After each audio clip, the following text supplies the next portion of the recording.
You're looking at Venia, player from New York. Oh, yeah. Unfortunately, he doesn't travel, so no one gets the chance to see most of him. I'm the saltiest about that. It's like, Greninja's such a dangerous character with such a good matchup spread.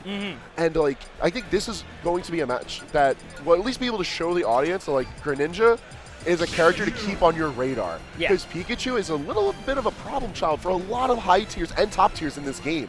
Greninja's a good answer for the mice. Yeah, I know Schroeder actually beat Esam at Prime Saga, if my memory is correct. It was a very close set, but he managed to tie it all together. And I think one of the big things that Greninja has in this game is people say, oh, his weakness is he doesn't have good out-of-shield options, and that's true, but his movement is so good, he doesn't necessarily need to play with that. And instead, by capitalizing his movement, he can actually really control the full tempo of the game and either go for a very slow grind against some characters or a rushdown style, whatever's necessary. And on top of that, a lot of his combo starters, low profile, a lot of characters. And some characters, they can't handle shield pressure and then followed by low profiling. You start to deplete that shield. Tall characters don't have a shield to cover them. And short characters, they just have to deal with a hitbox that's on their level. Yeah, exactly. They don't get out of jail for free. Because normally we'll see the likes of Pikachu and Pichu be able to just run away from some situations because hitboxes are just naturally taller than them. They like to pancake low to the ground, stay mobile. Greninja doesn't let them get away. And look at this. DM started this match so confidently, and Eclipse right away brought back almost all the damage. I love these callouts by DM, though. First escaping the juggle by just down airing out of the situation, and then calling out the air dodge with a thunder right afterwards. And finding the next attack, too. DM finding his success just by pressing his button first and just making sure it's as strong as possible. That's always been a good player sense that DM has had, and especially in his region. Like, fighting in Massachusetts is no easy fare. When you have the likes of Kool-Aid and Mars just chilling in your brackets all the time, and also his teammate Raffi, you have to fight all different types of characters that are all ready for you to just combo them to no end.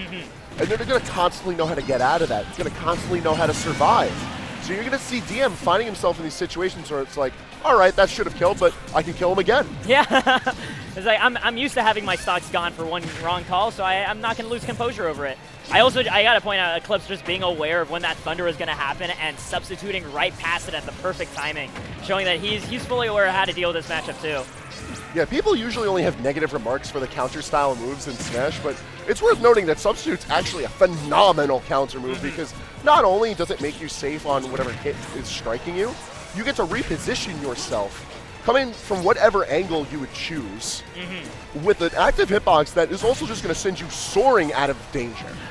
I just realized I said Substitute, I meant to say Shadow Sneak, but Substitute's also really good too. They're both very useful in terms of like whiff punish tools because you can just lead forward wherever you need to be.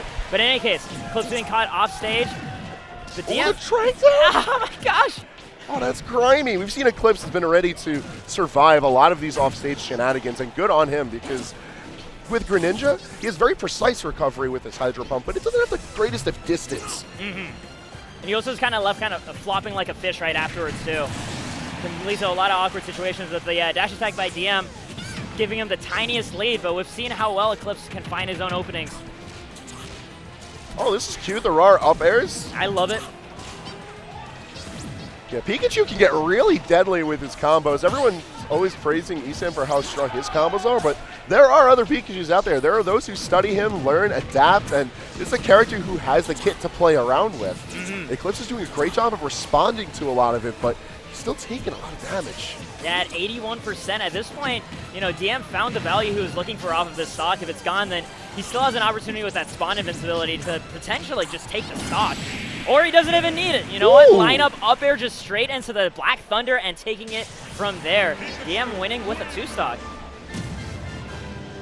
Very fun start to the set, too. Both of these players very aware of how well they're trying to strike at each other. I'm actually very impressed with how well Eclipse is adapting to every situation DM throws at him. I was bringing up earlier how Greninja does well against Pikachu, and a lot of that's because he's able to constantly start up his own combos, but he's also able to equally escape a lot of Pikachus. So the fact he's able to do that so consistently needs to be praised. Yeah. We're going to Kalos. This is a stage I often see when a player feels a little bit overwhelmed on the ledge and with the off stage, because it always gives you like that latent mix-up of am I going to the ledge or am I going to the platform that's hanging slightly off of it? And sometimes the opponent just guesses wrong and you kind of get back for free. Yeah, given that a lot of that game one was played at the ledge and DM was constantly winning out those situations, I actually love this pick.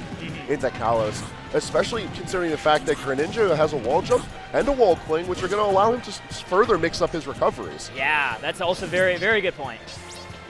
The other nice thing about this stage, and this applies to both characters, because the platforms are only on the ledges of the stage, they're going to be able to drag down on each other a lot. Greninja with his up air, and then also we saw DM doing it a whole bunch with his nair.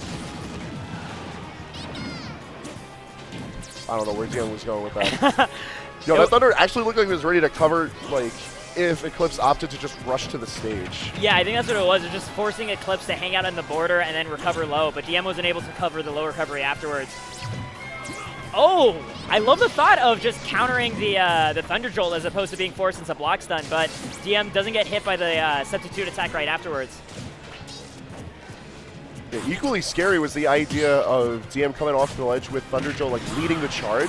So you have that hitbox already approaching. Like, DM could have tried to play that out of shield too, just wait for whatever Eclipse's reaction was instead of furthering the offensive. Yeah. But that could be a mix-up DM is holding in the pocket. Could be something that hasn't occurred to him yet. But we will see. This is still early on into game 2, and we're just now seeing the first stock burnt off. And that's the thing, it's so hard to find the exact pick and from you want against two characters with such great movement. It's harder to find, you know, them actually poking with something really exploitable with, say, a smash attack. They're both more fishing for, like, dash attacks, that sort of thing. Yeah, with Greninja's dash attack acting as a fantastic combo starter, DM definitely hunting around with it because it's going to kill at this percentage.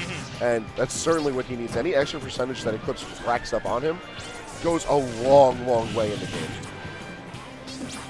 The more that you force Pikachu to approach, the more you're taking away from the stronger suits of this character, because he has so many things in his kit that let him, like, kite for energy. Like he's going to be able to throw out the Thunder Jolts. He's going to be able to, like, nair you and dip. Get a little two-piece combo. Even though he could get a lot more hits, just get a little bit and then run. Right. And force you to approach and take that chip damage, like, over time. But if Pikachu's in the hot seat forced to approach, he doesn't get to play that game. Exactly, yeah. And then on top of it, too, you have to approach somebody who's able to match you on that same ability. So your approaching gets even worse to deal with that.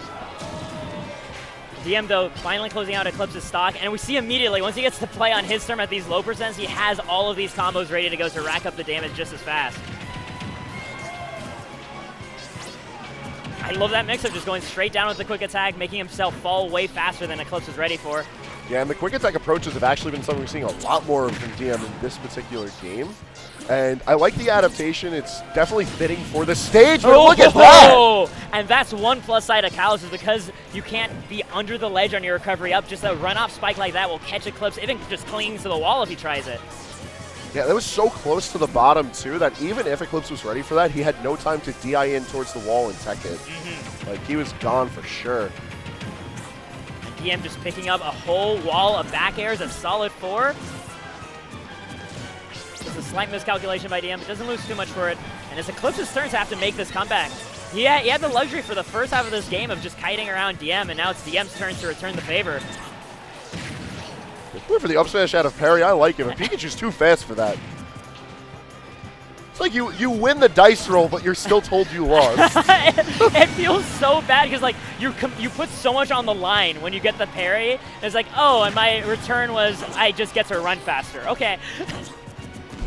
Like, knowing when and what to parry is so important, but that's that for that match. Yeah. Very clean finish from DM. That was a Hail Mary Thunder, too. Yeah, that was what made that call out so cool is that, understandably, Eclipse was expecting a Thunder to come out immediately.